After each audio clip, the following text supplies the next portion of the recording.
একবার যারা নাকি ক্ষমতা থেকে যায় তারা আর ফেরে না। মমতা বন্দ্যোপাধ্যায় কি পারবেন? তিনি কি এক্সেপশনাল হবেন? না, যারা ফেরে মমতা বন্দ্যোপাধ্যায় সেই জ্বলে ওঠা অগ্নিকন্যা বিরোধী নেত্রী হতে পারবেন আর এই বয়সে এসে? বয়সটা নিশ্চয়ই একটা ফ্যাক্টর।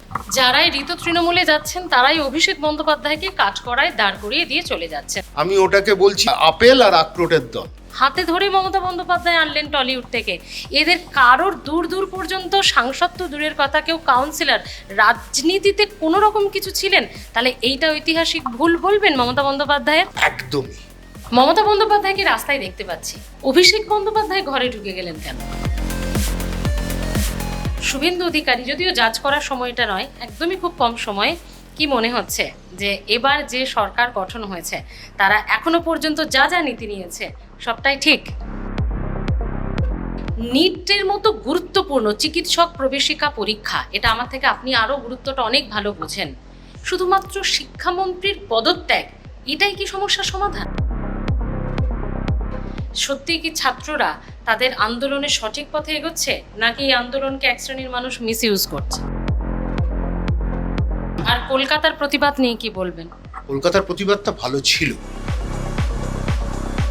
মেইনস্ট্রিম রাজনীতিতে আসার ইচ্ছে আছে?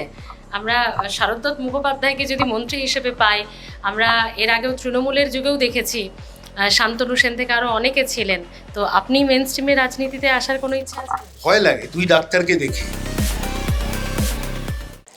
21শে জুলাইয়ের পর থেকে মমতা বন্দ্যোপাধ্যায়কে পথে দেখা যাচ্ছে, পথে প্রতিবাদে মমতা। কিন্তু পশ্চিমবঙ্গের ইতিহাস তো বলে একবার যারা যায় তারা আর ক্ষমতায় ফেরে না, যেমন বাম কংগ্রেস। কিন্তু মমতা বন্দ্যোপাধ্যায়ের নাম সমস্ত উদাহরণের ঊর্ধ্বে, সমস্ত রেকর্ড ভেঙে দিতে পারবেন তিনি। অভিষেক বন্দ্যোপাধ্যায়, যারা ঋত তৃণমূলে যাচ্ছে কম বেশি প্রত্যেকেই তার বিরুদ্ধে অভিযোগ করে যাচ্ছেন। সেই অভিষেক বন্দ্যোপাধ্যায়কে বাদ দিলেই কি তৃণমূল আবার স্বমহিমায় ফিরবে? ডিম থেরাপি যেভাবে চলছে তাতে তো পথেই কেউ নামতে পারছেন না।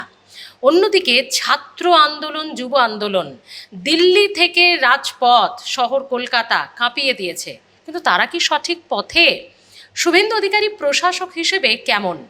নিটের মতো গুরুত্বপূর্ণ, বলা যেতে পারে সমস্ত প্রবেশিকা পরীক্ষার অন্যতম প্রধান গুরুত্বপূর্ণ পরীক্ষা হলো নিট, কারণ চিকিৎসক তৈরি হন, সেই প্রশ্নপত্র ফাঁস, এটা কিভাবে রোখা যাবে?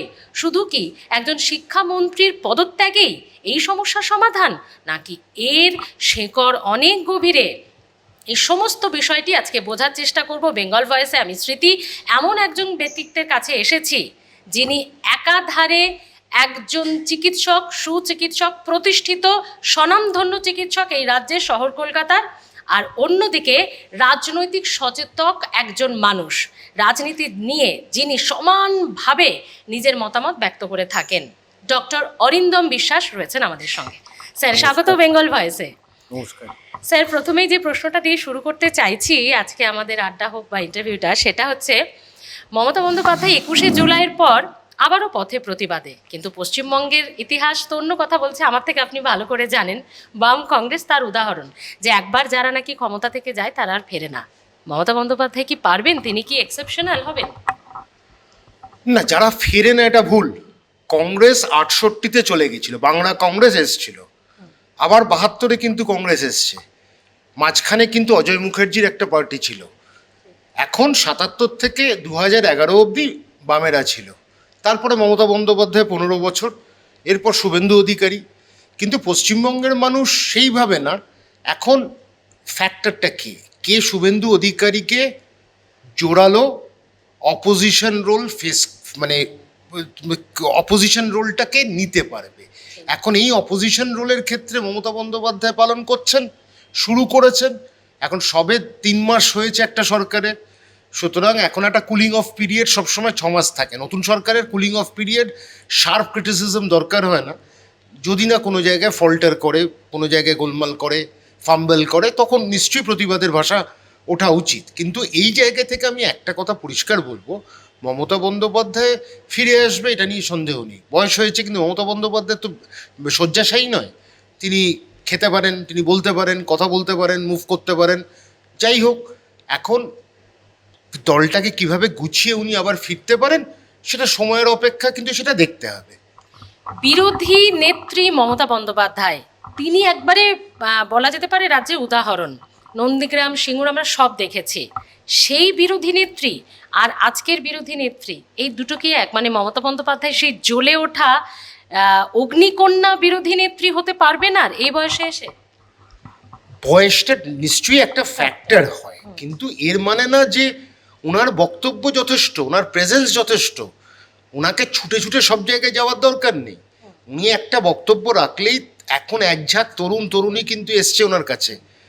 তৃণমূলের শুদ্ধিকরণ হয়েছে, ভদ্র ভালো লোকরা ঢুকেছে, এক ঝাঁক তরুণ তরুণী এসছে যাদের দেওয়ার আছে, পাওয়ার কিছু নেই। সেই আশায় তারা কিছু আসেনি যে কিছু পাবো, কিন্তু তারা দিতে পারবে। তাদেরকে নিয়ে মমতা বন্দ্যোপাধ্যায় এক একটা আন্দোলন উনি শুরু করেছেন এবং সেটার ইম্প্যাক্ট কিন্তু পড়ছে। 21শে জুলাইতে দেখা গেছে সেটা, যে কেউ দাঁড়াতে পারেনি। তো সেই জায়গা থেকে মমতা বন্দ্যোপাধ্যায়ের একটা এফেক্ট, একটা ইম্প্যাক্ট পড়তে চলেছে, এটা তো অস্বীকার করার নেই। আরও সময় যত যাবে তত ভালো করে বোঝা যাবে। কিন্তু মমতা বন্দ্যোপাধ্যায় একজন colossal figure. Nobody can contradict this particular fact. She is a leader, she is brave, she is bold, and she is definitely a sensible person. সেটা করবে and she will offer resistance against all misdeeds of the present government. এটা পরিষ্কার করবে, এটা মমতা বন্দ্যোপাধ্যায় করবেন। কিন্তু আমি এইটুকু বিশ্বাস রাখি, উনি এগোবেন, সময়ের অপেক্ষা। যারাই ঋত তৃণমূলে যাচ্ছেন তারাই অভিষেক বন্দ্যোপাধ্যায়কে কাঠগড়ায় দাঁড় করিয়ে দিয়ে চলে যাচ্ছেন, যেন মনে হচ্ছে উনিই একটা সিম্বল, একটা কারণ। তো সেই অভিষেক বন্দ্যোপাধ্যায়কে কি মমতা বন্দ্যোপাধ্যায় বাদ দিতে পারবেন? আর দিলেও দলটা কি সেই আগের মতো হবে? প্রথম কথা, আমি না ওই আরেকটা নাম বলতে চাইছি না, আমি ওটাকে বলছি আপেল আর আখরোটের দল। কারণ একজন ওখানে আছে একটু আপেলের মতো সাইজ, একটা আপেল ঘড়ি পড়েন, আর আখরোট আছেন মুর্শিদাবাদ থেকে। তো আপেল আখরোটটা দলটা তৈরি করেছে, এবং তারা কি তৈরি করেছে দেখা গেল যে আজকে 21শে জুলাইতে তারা বিরাট কিছু করবে ভেবেছিল।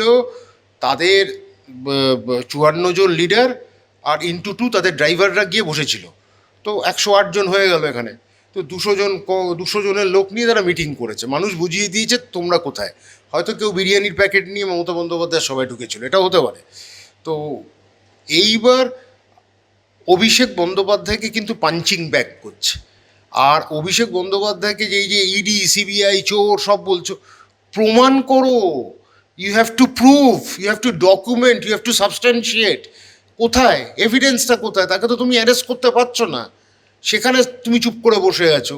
20 বার 25 বার 30 বার 400 বার করে ডাকছো, কিন্তু পুরো পরিবারটাকে চোর চোর বলছো। আরে চোর বললে তো তাকে তো প্রমাণ তোমার থাকবে। এই প্রমাণটা যখন থাকছে না, আর অভিষেক বন্দ্যোপাধ্যায়কে পাঞ্চিং ব্যাগ করা হয়েছে। আসল হচ্ছে কারণটা তুমিও জানো, আমিও জানি। যারা বেরিয়েছে তারা চোর ডাকাত দুশ্চরিত্র লোকগুলো বেরিয়ে এখন একটা তো দেখাতে হবে মানুষকে, অভিষেক বন্দ্যোপাধ্যায়। তো অভিষেক বন্দ্যোপাধ্যায়কে স্কেপগোট বানানো হয়েছে।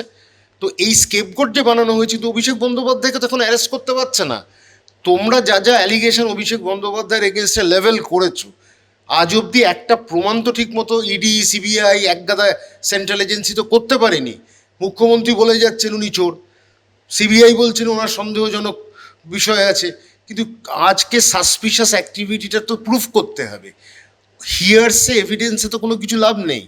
তুমি একটা ভার্বাল ডকুমেন্ট তো কোর্ট বিশ্বাস করবে না। ভার্বালি তুমি যা খুশি বলতে পারো, কোর্টকে তোমাকে রিটেন ডকুমেন্ট দেখাতে হবে। সেই ডকুমেন্টটা দেখাক না, তারপর অভিষেক বন্দ্যোপাধ্যায়ের নামে এগুলো মানবো আমি। সুতরাং এটা একটা অজুহাত দিয়ে বেরিয়ে চলে যাওয়া, আর কিচ্ছু না।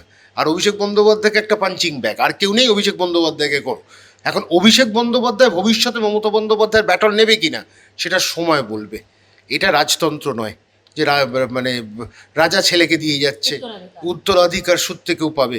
অভিষেক বন্দ্যোপাধ্যায়কে he has to prove his courage, he has to prove his point, he has to prove his metal. সেটা সময় বলবে। ওকে, কিন্তু আপনি আখরোট আপেল তৃণমূল বললেন, ঠিক আছে। কাকুলি ঘোষ দস্তিদার, এত বছরের সাংসদ, এত বারের, শতাব্দী রায়, রচনা, সায়নী হাতে ধরে মমতা বন্দ্যোপাধ্যায় আনলেন টলিউড থেকে। এদের কারোর দূর দূর পর্যন্ত সাংসদ তো দূরের কথা, কেউ কাউন্সিলর, রাজনীতিতে কোনো রকম কিছু ছিলেন। তাহলে এইটা ঐতিহাসিক ভুল বলবেন মমতা বন্দ্যোপাধ্যায়ের? একদমই। Without a shred of reluctance বলবো মমতা বন্দ্যোপাধ্যায় এই ভুলটা করেছেন। চিলিব্রিটিদের নিয়ে চলে এসছেন, কোনো কাজ নেই কাম নেই, এদের খালি সিনেমা।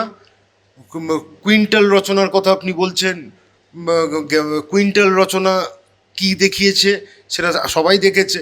আবার উনি আবার লোককে ছোট করেছেন উনি আরবানায় থাকেন বলে।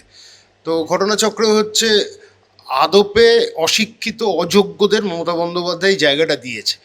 আর কাকলি ঘোষ দস্তিদার দেখুন, অনেক কিছু বলা যায়, আমি ডাক্তার, অনেক কিছু শোনা যায়, ওনারও কিছু ব্যবস্থা করতে হবে ঠিকঠাক, এই জন্য এই সরকারের সাথে আসা।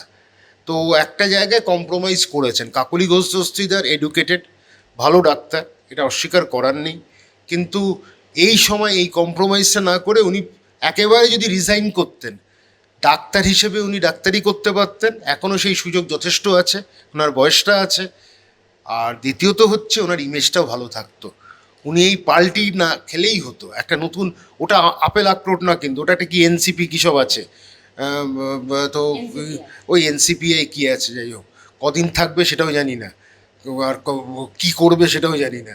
তো আর ওরা নিজেরাই জানে না এনসিপিআইয়ের মানেটা কী বা কী করতে চলেছে। তো কাকুলি ম্যাডাম ডাক্তারিটা করে ফেললেই ভালো করতেন। লোকসভা থেকে পদত্যাগ করে উনি ডাক্তারিতে ফিরে গেলে ওনাকে কিন্তু নিয়ে আর কোনো প্রশ্ন আসতো না। এত প্রশ্ন আসছে কারণ উনি she is clinging on to that post. এই জায়গাটা ছেড়ে দিলেই তো পারতেন। একজন দুজন নয় কিন্তু, আমরা ওদিকে দেখতে পাচ্ছি 20-22 জন, এদিকে দেখতে পাচ্ছি 60-65 জন সাংসদ বিধায়ক সবাই চলে গেছে, কাউন্সিলররা পর্যন্ত পদত্যাগ করে দিচ্ছে। তাহলে মমতা বন্দ্যোপাধ্যায় লড়বেন কাকে দিয়ে? আর এদের প্রতি সেই রাশটা মমতা বন্দ্যোপাধ্যায় রাখতেই বা পারেননি কেন? সবাই কেন এভাবে চলে গেল? অনেকেই বলছেন, এই কাকলি ঘোষ দস্তিদারের কথা আপনি বললেন, এনারা যখন ওখান থেকে ভাঙছে, সাংসদ থেকে মমতা বন্দ্যোপাধ্যায়ের পাশ থেকে সরছেন, তখন বলছেন এনারা এক একজন যে আমরা কেন সরছি, একজন দুজন হলে তো জানতাম সে করাপ্টেড, এতজন করাপ্টেড, 20 জন সাংসদ করাপ্টেড, 65 জন বিধায়ক করাপ্টেড। রাজনীতিরা ধান্দাবাজির দিকে হয়ে গেলে এটাই হয়, করাপ্টেড তো বেশি, এক একজনের বড় বড় হিস্ট্রি শিটার। এসব গল্প বললে হবে? আমরা হলিউডে ওয়ার্নার ব্রাদার্সের কথা শুনেছি, আমরা টলিউডে বিশ্বাস ব্রাদার্সের কথা শুনছি। তো ঘটনাচক্রে হচ্ছে এরকম এক একজনের থেকে কম্পিটিশন করেছে। এইটা মমতা বন্দ্যোপাধ্যায়ের অনেকদিন আগে ছাঁটা উচিত ছিল। এই ছাঁটমালদের ছেটা দিলে, দেখুন কাকলি ঘোষ দস্তিদারের কথা বলছেন, কাকলি ঘোষ দস্তিদারকে কয়েক লক্ষ টাকা নিতে দেখা গেছে। ফিরহাদ আকিব, যিনি মাঝে মাঝে মৌলভীর রোল প্লে করেন, উর্দুর ভাষার কথা বলেন, তাকেও টাকা নিতে দেখা গেছে। একটা জামাও পরতে পারেননি, মানে এত সকাল সকাল ব্যস্ত হয়ে পড়েছিলেন। তো ঘটনা হচ্ছে যে আজকে পরিস্থিতিতে, আর আপনি যেটা বলছেন কাকে নিয়ে লড়বেন, ঝাঁকঝাঁক এসে যাবে। নেচার ক্যানট টলারেট আ ভ্যাকুয়াম। ঝাঁকঝাঁক জুনিয়র লোক এসে যাবে, তরুণী এসে যাচ্ছে। আজকে সাহস দেখেছেন তাদের? যেদিন মিছিল হলো অফিসিয়াল, সেদিন কি অসভ্যতামি বিজেপি করেছে কোর্ট অর্ডার সত্ত্বেও। সেখানে আদালতের তো এটা কগনিজেন্স নেওয়া উচিত ছিল, নেয়নি। কিন্তু এই অসভ্যতামির মধ্যে তারা কিন্তু সাহস করে মার খেয়েছে, ইটপাটকেল খেয়েছে, তা নিয়েও কিন্তু আজকে হেঁটেছে। তো এই জুনিয়রদের সাহস মমতা বন্দ্যোপাধ্যায়কে অনেক বেশি অক্সিজেন যোগাবে। 21শে জুলাই মানুষের আবেগ আরও বেশি শক্তি যোগাবে। আমি স্পষ্ট কথা, মমতা বন্দ্যোপাধ্যায় লাগবে না এই বড় বড় আপনি যাতে তাবর কথা বলছেন না, কেউ দাড়িওয়ালা, কেউ মানে উইক পরে থাকছে, আবার বিউটি পার্লারেও কেউ থাকে। আমার বক্তব্য হচ্ছে এদের নিয়ে এত ইম্পর্টেন্স দেওয়ার কিচ্ছু নেই। এরা মাস লিডার নয়, এরা মমতা বন্দ্যোপাধ্যায়ের সিম্বল, মমতা বন্দ্যোপাধ্যায়ের আশীর্বাদ, মমতা বন্দ্যোপাধ্যায় পেছনে ছিল বলে আজকে জিততে পেরেছে, তা না হলে জিততে পারতো না। আমি একটা কথা আবার বলবো, যাদের কথা বলছেন না, এরা পদত্যাগ করুক না। কিন্তু শতাব্দী রায়, রচনা, এরা তো সব বিশ্লেষণ করছেন যে মমতা বন্দ্যোপাধ্যায় কোথায় ভুল। এখন যদি আমাকে সায়নী ঘোষ আর শতাব্দী রায় আর কুইন্টালের কাছ থেকে টনটন, হ্যাঁ ওই কুইন্টাল রচনা কাছ থেকে আমাকে শুনতে হয় যে মমতা বন্দ্যোপাধ্যায়ের বিশ্লেষণ এরা করছে, এর থেকে দুঃখের আর কিছু নেই। এরা নিজেদের সিনেমার জগতে থাকুক, ভালোভাবে দু একটা রোল টোল পাক, সাপোর্টিং রোল, সাইড রোল। কেউ তো দিদি নম্বর 1 থেকে সরে গেছেন, এখন দেববাবু না বেগবাবু এখন এসে গেছেন। তো ঘটনা, আমি একটাই কথা বলবো, এদের না আছে পড়াশুনো, এরা না কোনো ভালো করে লেকচার দিয়েছে, কোনো পার্টিসিপেট করেছে ডিবেটে পার্লামেন্টে, এদের কাছে আমি আর কি। এখন বীরভূমে যখন জিতেছে তখন তো শতাব্দীরে তখন তো তৃণমূলের পুরো একটা জোয়ার চলছে। তবে এখন ঘটনাচক্রে আপনি যদি বলেন লিডার চলে যাচ্ছে, এখন অনুব্রতকে লিডার মিডিয়া বানিয়েছে একটা, মানে এখানে এখানে একটু বলতেই হচ্ছে, মমতা বন্দ্যোপাধ্যায়ের কিন্তু খুব সাধের ভাই ছিলেন কেষ্ট। হ্যাঁ, বীরের মতো ওকে জেল থেকে আনতে হবে। এইটা তো আবার বলছি, মমতা বন্দ্যোপাধ্যায়ের কিছু ভুল ছিল, কিছু জায়গায় মমতা বন্দ্যোপাধ্যায়ের অন্ধত্ব, কিছু জায়গায় Mamata Bandyopadhyay lack of communication, কিছু জায়গায় Mamata Bandyopadhyay lack of sensitivity, এইটা কিন্তু কাজ করে যায়। কিছুটা হচ্ছে মমতা বন্দ্যোপাধ্যায় হচ্ছে ওভারলি ইমোশনাল, এই ওভারলি ইমোশনাল হয়ে গিয়ে কেষ্টকে ভালোবাসতে হয়েছে। একটা লোক পুলিশকে অ্যাটাক করছে পাশে পুলিশ নিয়ে, কাকে বলছে এই সময় দিলাম, পাশে পুলিশকে নিয়ে বোম মারতে বলছে পুলিশকে নিয়ে। এই জায়গাটা হচ্ছে লোকটার একার ক্ষমতা নেই। এখন কোথায় 30,000 লোক নিয়ে আসার কথা ছিল, 30,000 লোক কি ভ্যানিশ হয়ে গেল না? 30,000 লোক, 3টে লোকও তো আসেনি উনি ছাড়া। ওনার ড্রাইভার এসছে, ওনার অ্যাসিস্ট্যান্ট এসছেন, উনি এসছেন। তো আমার বক্তব্য হচ্ছে সাহস কোথায় এদের? যত সাহস আছে হচ্ছে পুলিশের, পাওয়ার থাকলে এদের সাহস হয়, বিনা পাওয়ার এদের কিছু নেই। আর একটা কথা হচ্ছে, আজ মমতা বন্দ্যোপাধ্যায়ের অ্যাসেসমেন্ট যদি আমাদের কুইন্টালকে করতে হয়, শতাব্দী রায়কে করতে হয়, এতে দুঃখের আর কিছু হতে পারে না। কারণ মমতা বন্দ্যোপাধ্যায়ের জন্য আজকের এদেরকে লোকে চিনেছে। সিনেমা আর্টিস্ট হয়ে লোকে দু একটা চিনতো, একটা হুইসেল বাজাতো, একটা আনন্দ করতো, একটা তালি দিত। আর পলিটিক্যালি এদেরকে সিরিয়াসলি নিয়েছে। আর সায়নী ছেড়ে দিয়েছে, দেখবেন আরেকজনও ছেড়ে দিয়েছে। মানে হিন্দিতে একটা কথা আছে, লাগাও সায়নী কা সাথ ইতনা লাগাও, সেও ছেড়ে দিয়েছে। সবং থেকে সে জিততো, ডাক্তারবাবু ছেড়ে দিলেন। এত সায়নীর সাথে লাগাও, আমি এটাই হিন্দিতে বলছি, কিন্তু এটা বাংলায় না। তো ঘটনা হচ্ছে যে এই সব লোককে দিয়ে আপনি কি রাজনীতি, এরা বোঝে না করে, সব কিছুই হচ্ছে সুবিধা পাওয়ার জন্য, ধান্দাবাজির জন্য, আর নিজেদের ফুর্তির জন্য করছে এরা রাজনীতিটা।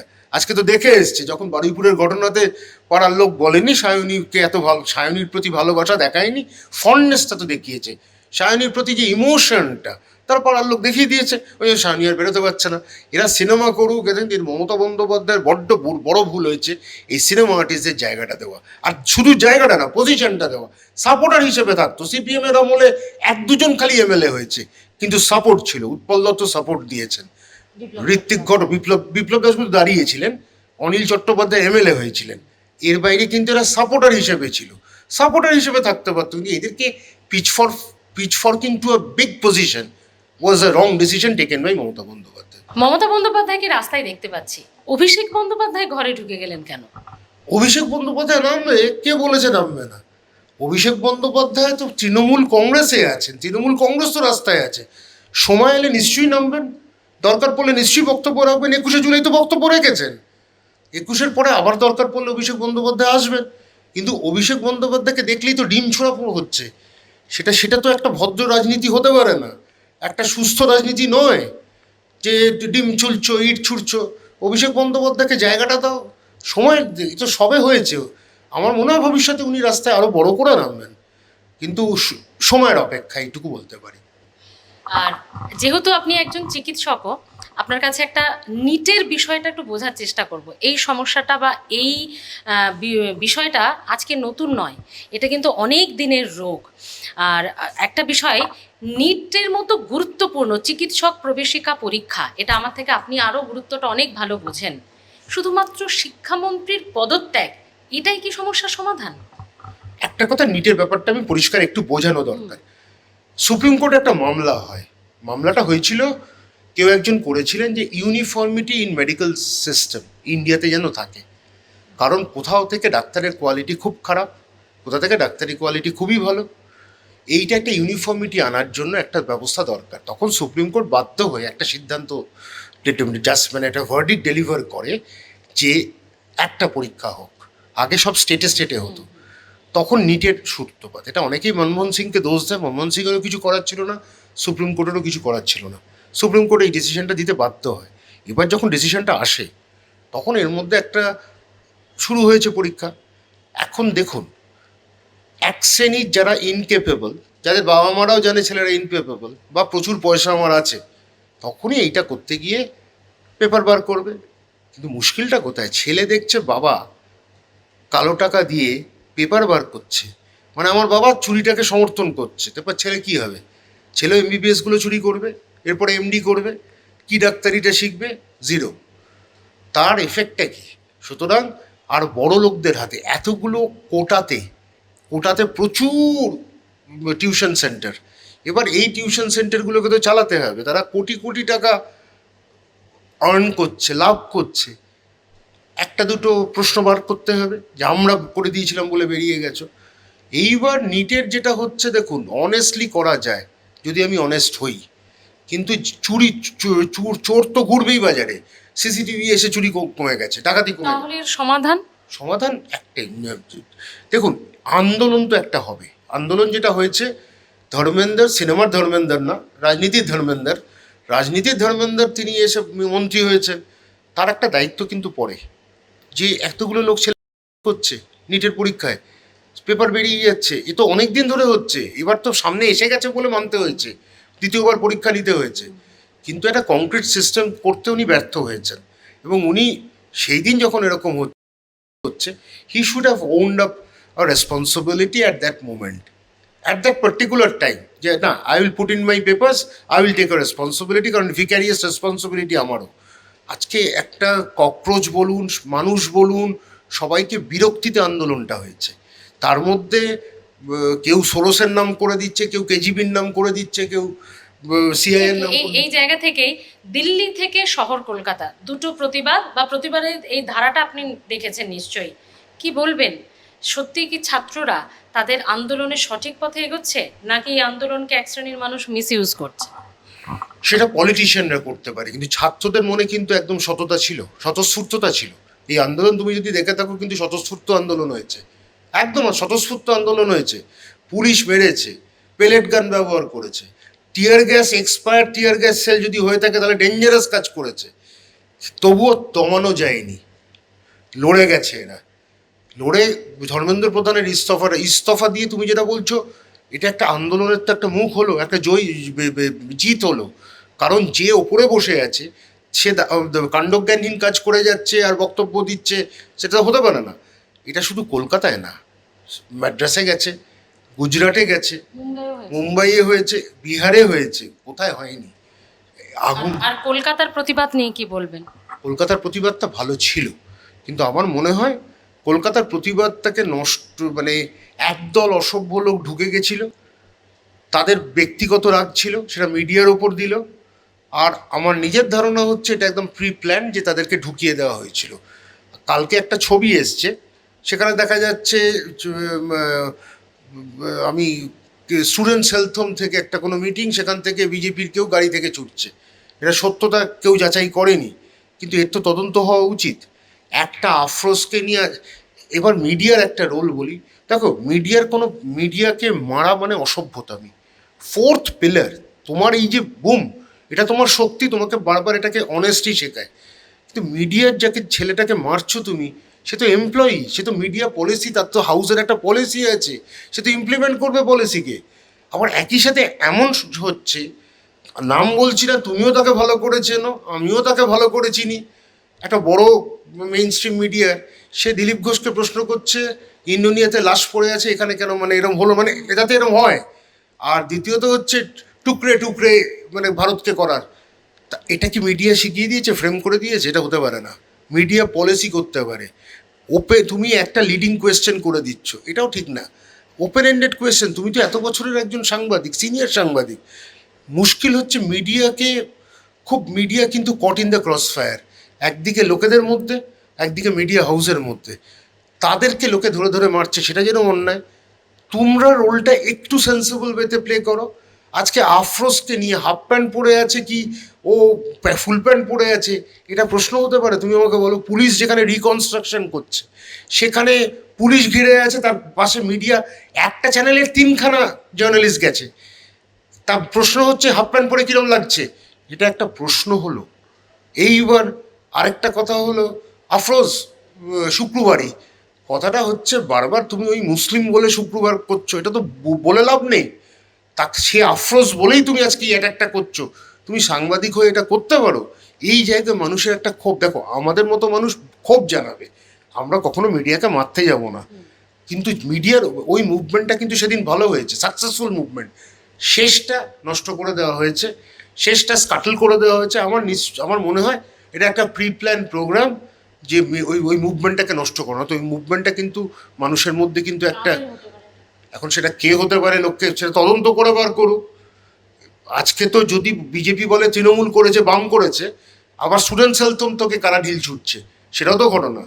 তো এই জায়গাটা আমি একটা কথা কিন্তু তুমি দেখবে, আমি বিভিন্ন মিডিয়াতে তুমি ভীষণ ফলো করো, আমি প্রথম থেকেই ডিম ছোড়া নিয়ে আপত্তি করেছিলাম। তুমি আজকে ডিম ছুটলে তো কালকে তুমি ইট ছুড়বে, পরশু তুমি বোম ছুড়বে। তুমি কি করছো? মব ভায়োলেন্সটাকে ইনস্টিগেট করছো।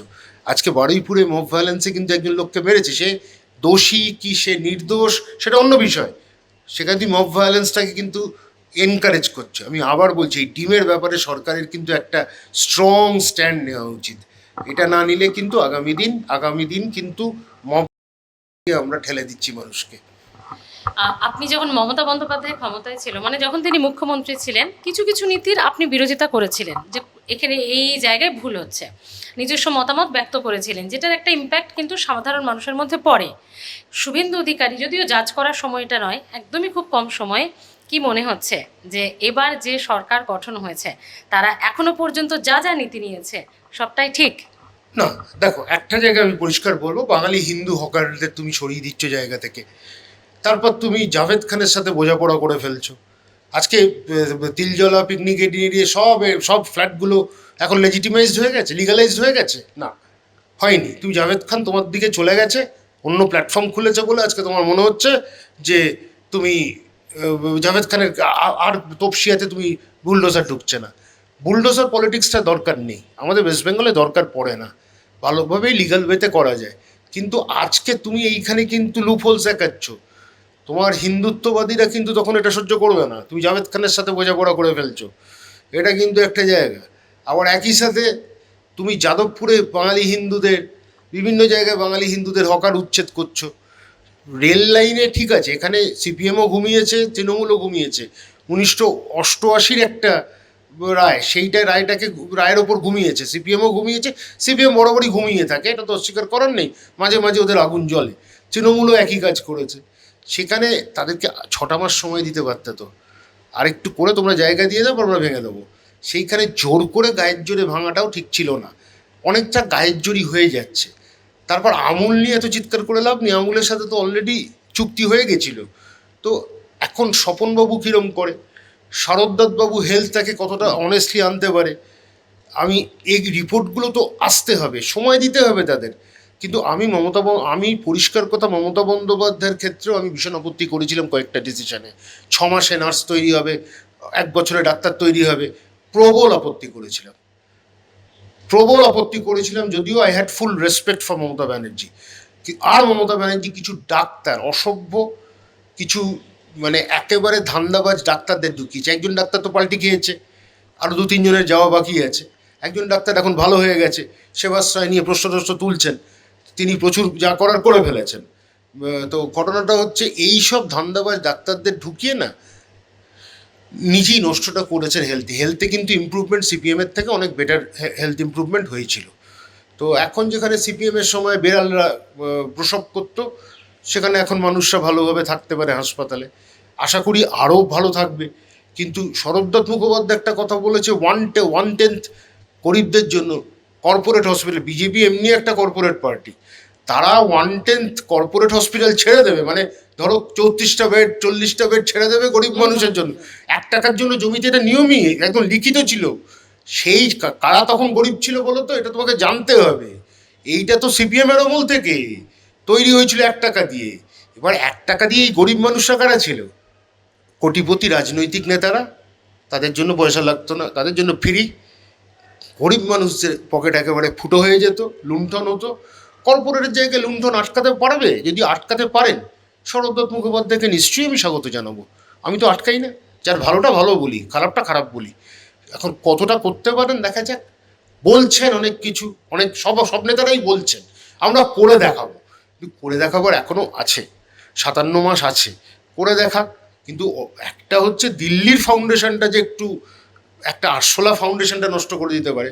আরশোলা নিউক্লিয়ার অ্যাটাক যখন হয়েছিল, আরশোলা বেঁচে ছিল, কিন্তু এই আরশোলা তো তো নাড়িয়ে দিল ভিতটাকে। এবার আরশোলা ভবিষ্যতে আরও নাড়াবে। তো এখন সেন্ট্রালে যদি নড়তে থাকে তখন একটা ইঞ্জিন খারাপ বিকল হলে তো আরেকটা ইঞ্জিনের ওপর প্রভাব পড়বেই। তো দেখা যাক আগামী দিন কী হয়, কিন্তু আমি এখনও বিশ্বাস করি 6টা মাস সময় দেওয়া উচিত যে কোনো নতুন সরকারকে। তাদের কাজ কিভাবে হলো, কোথায় তারা ফল্টার করছে, কোথায় তাদের গরমিল হচ্ছে বা কোথায় গোলমাল হচ্ছে, সেইগুলো দেখা। কিন্তু ঘটনাচক্র হচ্ছে তৃণমূল থেকেই তো সরকারটা তৈরি হয়েছে। শুভেন্দুবাবু তৃণমূলে ছিলেন, নিশীথ প্রামাণিক তৃণমূলে ছিলেন, তাপস রায় তৃণমূলে ছিলেন, আরও কিছু নেতা তৃণমূলে ছিলেন। তৃণমূল থেকেই তো ব্যাপারটা তৈরি হয়েছে, উৎসটা তো তৃণমূলে। বিজেপি মুখ্যমন্ত্রী করছে তৃণমূল থেকে, সেখানে তো যদি আরো ভালো করে বলতে হয় তাহলে উৎসটা তো কংগ্রেসে। হ্যাঁ কংগ্রেস থেকে ঠিক আছে তখন হয়েছে, কিন্তু আমার বক্তব্য হচ্ছে এখন কিভাবে ইমপ্লিমেন্টেড হয়, কিভাবে পেপার ওয়ার্কে না থেকে that should translate into action. তো সেইটা যদি হয় দেখা যাক, সময় বলবে। মেনস্ট্রিম রাজনীতিতে আসার ইচ্ছে আছে? আমরা শারদ মুখোপাধ্যায়কে যদি মন্ত্রী হিসেবে পাই, আমরা এর আগেও তৃণমূলের যুগেও দেখেছি শান্তনু সেন থেকে আরও অনেকে ছিলেন। তো আপনি মেনস্ট্রিমে রাজনীতিতে আসার কোনো ইচ্ছা আছে? ভয় লাগে দুই ডাক্তারকে দেখে। একজন হিন্দিতে আবার বলছে, একজন সায়নীর প্রতি এত লাগাও, আর আরেকজন তো হঠাৎ পাল্টি খেয়ে ফেললো, গাইনোকোলজিস্ট কাকুলি ঘোষ দস্তিদার। যথেষ্ট সম্মান আছে আমার, কিন্তু উনি এইসব ভুল করলে পরে তো লোকে যাতা খুশি বলে, মানে ওনাদের পোস্ট দেখলেই লোকে হাসি রিয়াক্ট দেয় আর গালাগাল করে। এইগুলো পাবো কোনো দেখা যাক ভবিষ্যতে। সেই রকম জায়গা পেলে আমি মনে করি পলিটিক্সে সবার আসা উচিত, সাংবাদিকদের আসা উচিত। সন্তু গেছে, Santu is MLA, Santu MLA গেছে, মানববাবু গেছেন, আরেকজন বোধহয় গেছেন, আর 3জন আছেন। ও জগন্নাথ চট্টোপাধ্যায়, তো 3জন আছে। হ্যাঁ সিনিয়র মানুষ। তো আমার বক্তব্য এরা তো গেছে সাংবাদিকতায়।